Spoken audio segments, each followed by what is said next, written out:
Pradėsiu nuo didžiojo sprogimo, tarp kitko. Gal jums vis tik tai kilo klausimas, o kaipgi mes atsiradome, kaip atsirado šita visata, iš kur jinai?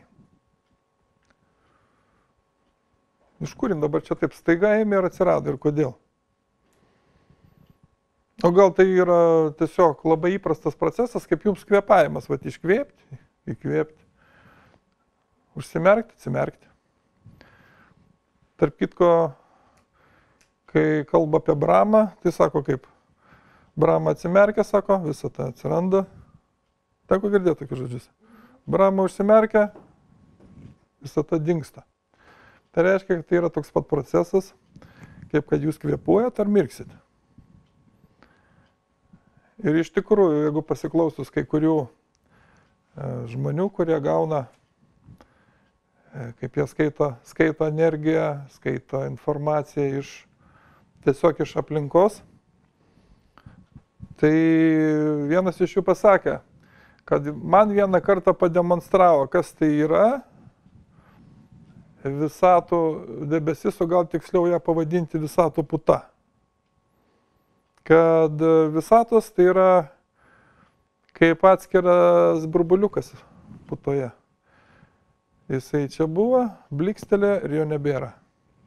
Ir sako, aš matau, kaip jį va taip blikti visą tą, taip vadinamoji puta blikčioje. Tai reiškia, visata praeina savo gyvenimą. Jam, aišku, parodė pagreitintai, labai pagreitintai.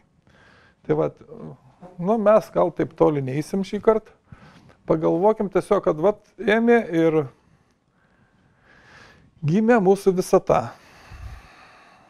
Ir dabar, kaip visada, amžinasis ginčas tarp mokslininkų, ar jin savaime atsirado, ar čia tiesiog yra, kaip savaiminis procesas kažkoks tai, ar vis tik tai buvo iš anksto suplanuota. Bet užduokim savo tokį klausimą. Na ir paieškokim toj pačioj visatai atsakymą. Kaip ten buvo? Pirmiausia, tradiciniai mokslininkai, ta prasme, oficialusis mokslas suskaičiavo, kad, galimagi suskaičiuoti, kaip sakoma, jeigu mes žinom judėjimo kampus, visą kitą, kaip juda žvaigždės, galima atskaičiuoti, o kur viskas prasidėjo, kur tas centras ir kada maždaug.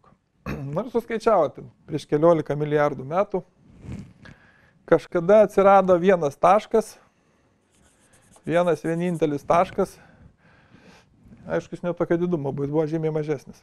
Realiai žymiai mažesnis. Ta prasme, jo nebuvo įmanoma įžiūrėti pro jokį mikroskopą, kadangi jis buvo mažesnis negu 10-36 metro kažkur tai.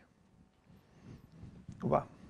Ir staiga dėl kažkokių tai kažkieno kaprizų arba pagal išankstinį planą dingo jėga, kuri laiką tą tašką suspaudus iki milžiniško slėgimo ir iki milžiniško tankio. Vat. Ir mokslininkai suskaičiavo, kad tankis tenais, jeigu palyginus su vandeniu, būtų skirtumas maždaug kaip vienetas ir santykėje su vienetu ir dar 95 nuliai.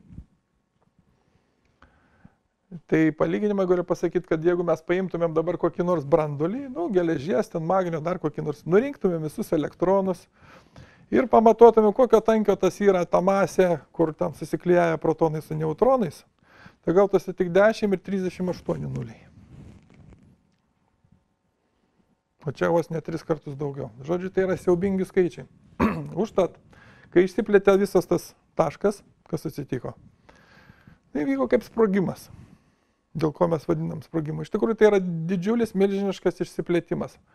Milžiniška temperatūra, milžiniškas slėgis ir labai daug medžiagos vienam taške. Viskas plėtėsi ir matot, ko baigėsi. Išsiplėtė visa visata ir iš vieno taško susiformavo, to tankio užteko suformuoti visai medžiagai, aišku, žymiai retesniai. Tai galima sakyti, mes pavirtom į ką, bet kaip kepinam kukurūzo grūdą, viskas pasidaro pokšt. Ir aišku, matot, kad kas jisai kempinė viduje, jeigu jį bandyti sudrėkinti, jisai visas susileidžia. Tai mes esame irgi tokie pat burbuliukai tam vandenyne, tankios medžiagos vandenyne, mūsų visata tai yra va toks burbulas išsipūtęs. Nu, va, tai sakau, kitas klausimas, kodėl tai įvyko. Na, va, ir jis plėtėsi. Ir pradžiai čia buvo, nu, chaosas. Plazma kažkokia. Buvo tokia temperatūra išlėgis, kad ten niekas gyvuoti negalėjo. Paskui prasidėjo formavimasis pirminių kažkokių tai dalelių, kai truputį praušo viskas iki milijonų laipsnių. Va, prasidėjo pirminės dalelės formuotis, susiformavo jos, paskui tos dalelės pradėjo jungtis į kitas dalelės, atsirado protonai, neutronai ir pradėjo formuotis branduoliai atomų. Ir visa tai užtruko 3 sekundės. Tik tai. O tam, kad susiformuotų atomai, nu, tai reiškia, reikia, kad ataušinti dar tuos branduolius, kad elektronai nenupūstų tą temperatūrą, nenudaužytų. Ir tam prireikia maždaug jau 300 milijonų metų, kad atsirastų pirmieji atomai. Nors branduoliai atrado per 3 sekundės. Tai va tokie vystimosi greičiai. 3 sekundės, 300 milijonų metų. Tai va, o dabar pažiūrėkime į faktą. Teko jums kada nors lipdyti, sakykime, iš molio kamuoliukus, rutuliukus arba daryti virtinius, dar ką nors panašaus ir kiek jums vienodų gavosi? Taip, jeigu taip sąžiningai pasvėrus, ar galvojat, kaip ar pavyko kad nors padaryti 2 vienodus? Na va. Kaip jums atrodo, čia geras sąlygos va tokiai kūrybai, ta prasme, bet kokiu būdu pasigaminti milijonams rūšių dalelių. Jeigu tai darosi atsitiktinai. Puikiausias. Čia lygiai tas pats, kai mes paklotumėm šalia kelio 50 metrų kokio popieriaus, o ten šalia bala, ar ne, pravažiuos mašina, kiek bus vienodų dėmių. Jeigu 2 rasit, bus labai didelė laimė. Tai va ir kas gavosi. O kiek gavosi dalelių pirminių? Atsimenat? Labai paprasta. Elektronas, protonas, neutronas. Nu, ten neutrinas, dar keletas, bet viskas skaičiuojama ant rankų.